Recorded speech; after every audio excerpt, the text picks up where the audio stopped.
UAE, जो अपनी सुखी जलवायु और तेज धूप के लिए जाना जाता है, क्लाउड सीडिंग की तरफ इंक्रीजिंगली टर्न हो रहा है।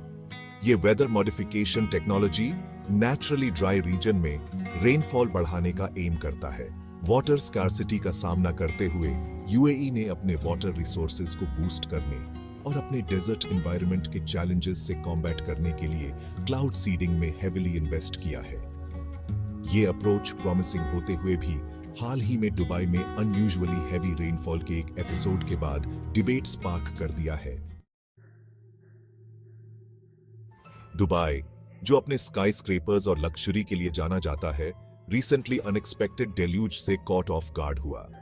ये सिटी, जो क्लियर स्काईज और मिनिमल रेनफॉल का आदी है, एक डाउनपोर एक्सपीरियंस किया, जिसकी वजह से वाइड स्प्रेड फ्लडिंग हुई। स्ट्रीट्स सबमर्ज्ड हो गई, ट्रैफिक स्टैंड स्टिल हो गया और नॉर्मल लाइफ डिसरप्ट हो गई। इस अनयूजुअल वेदर इवेंट ने सडन और इंटेंस रेनफॉल में क्लाउड सीडिंग के रोल के बारे में क्वेश्चंस रेज किए। इस इंसिडेंट ने आर्टिफिशियली वेदर मॉडिफिकेशन के पोटेंशियल कॉन्सिक्वेंसेस को लाइट में लाया, वो भी ऐसे रीजन में जो अपने डेलिकेट एनवायरमेंटल बैलेंस के लिए जाना जाता है। दुबई में फ्लड्स का both immediate and long term impacts था। इमीडिएट इंपैक्ट डेली लाइफ का डिसरप्शन था। ट्रांसपोर्टेशन, बिजनेसेस और एसेंशियल सर्विसेज अफेक्टेड हुए। फ्लड्स ने प्रॉपर्टी और इंफ्रास्ट्रक्चर को भी डैमेज किया, जिसके रिजल्ट में इकोनॉमिक लॉसेस हुए। इमीडिएट डिसरप्शन के बियॉन्ड, फ्लड्स ने पब्लिक सेफ्टी और सिटी की एबिलिटी के बारे में कंसर्न्स रेज किए कि वो फ्यूचर में ऐसे इवेंट्स को हैंडल कर पाएगा या नहीं। ये इंसिडेंट एक वेकअप कॉल की तरह सर्व हुआ, ये हाईलाइट करते हुए कि चेंजिंग क्लाइमेट और वेदर मॉडिफिकेशन टेक्नोलॉजीज के इंक्रीजिंग यूज के फेस में बेटर अर्बन प्लानिंग और प्रिपेयर्डनेस की जरूरत है। क्लाउड सीडिंग एक वेदर मॉडिफिकेशन टेक्निक है जिसका एम प्रेसिपिटेशन बढ़ाना है। इसमें सब्सटेंसेस को एयर में डिस्पर्स करना शामिल है, जैसे सिल्वर आयोडाइड या ड्राई आइस, जो कंडेंसेशन न्यूक्लियई की तरह एक्ट करते हैं। ये न्यूक्लियई वाटर वेपर के कंडेंस होने के लिए सरफेसेस प्रोवाइड करते हैं, रेन ड्रॉपलेट्स के फॉर्मेशन को प्रमोट करते हैं। ये प्रोसेस नेचुरल रेन फॉर्मेशन को मिमिक करता है, लेकिन इसे एनहांस करने का एम करता है।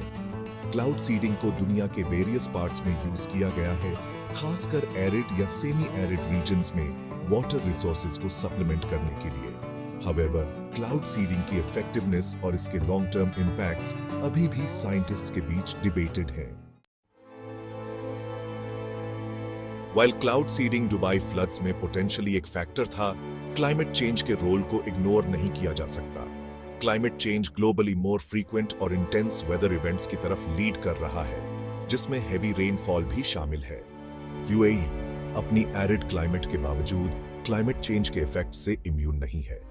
राइजिंग टेम्परेचर्स इंक्रीज्ड इवेपोरेशन की तरफ लीड कर सकते हैं, जिससे एटमॉस्फेयर ज्यादा मॉइस्चर लेडन हो जाता है और पोटेंशियली हेवियर डाउनपोर्स हो सकते हैं। दुबई फ्लड्स ये क्वेश्चन रेज करते हैं कि क्या क्लाइमेट चेंज क्लाउड सीडिंग के इफेक्ट्स को एग्जैसरबेट कर रहा है, जिससे मोर अनप्रेडिक्टेबल वेदर पैटर्न्स हो रहे हैं। क्लाउड सीडिंग के एनवायरमेंटल इंपैक्ट्स इंक्रीज्ड रेनफॉल के इमीडिएट इफेक्ट्स से बियॉन्ड है। सीडिंग एजेंट्स का एटमॉस्फेयर में इंट्रोडक्शन इकोसिस्टम्स पर अनफोर्सीन कॉन्सिक्वेंसेस डाल सकता है। इन सब्सटेंसेस के एयर क्वालिटी, वाटर क्वालिटी और सॉइल कॉम्पोजिशन पर लॉन्ग टर्म इफेक्ट्स अभी भी स्टडीड किए जा रहे हैं। ये कंसर्न्स हैं कि cloud seeding natural weather patterns को डिसरप्ट कर सकता है, रीजनल क्लाइमेट्स और इकोसिस्टम्स को ऐसे वेज में अफेक्ट कर सकता है जो अभी फुली अंडरस्टूड नहीं है। क्लाउड सीडिंग के सोशियो इकोनॉमिक कॉन्सिक्वेंसेस सिग्निफिकेंट हो सकते हैं। इंक्रीज्ड रेनफॉल एग्रीकल्चर और वाटर रिसोर्सेज को बेनिफिट कर सकता है, एरिड रीजन्स में इकोनॉमिक एक्टिविटी को बूस्ट कर सकता है। हाउएवर, सडन और एक्सेसिव रेनफॉल, जैसा कि दुबई में देखा गया, फ्लड डैमेज की वजह से इकोनॉमिक लॉसेस की तरफ लीड कर सकता है। इंफ्रास्ट्रक्चर, ट्रांसपोर्टेशन और बिजनेसेस का डिसरप्शन इकोनॉमी में रिपल इफेक्ट डाल सकता है।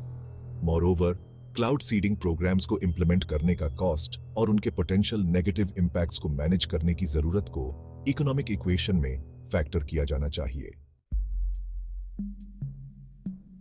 क्लाउड सीडिंग का यूज टेक्नोलॉजिकल एडवांसमेंट और एनवायरमेंटल प्रिजर्वेशन के बीच एक डिलेमा प्रेजेंट करता है।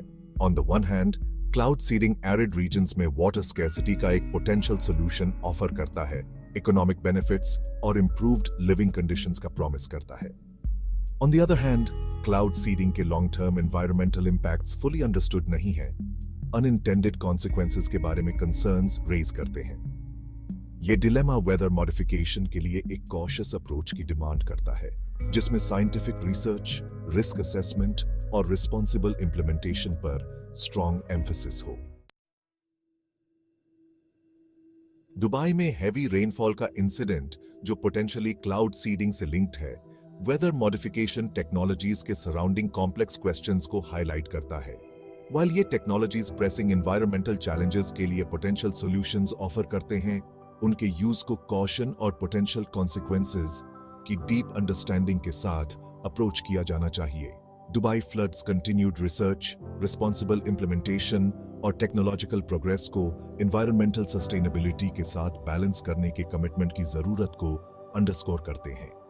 एज वी वेदर मॉडिफिकेशन के फ्यूचर को नेविगेट करते हैं, हमें साइंटिफिक अंडरस्टैंडिंग, ट्रांसपेरेंसी और अपने प्लैनेट को प्रोटेक्ट करने के कमिटमेंट को प्रायोरिटाइज करना चाहिए।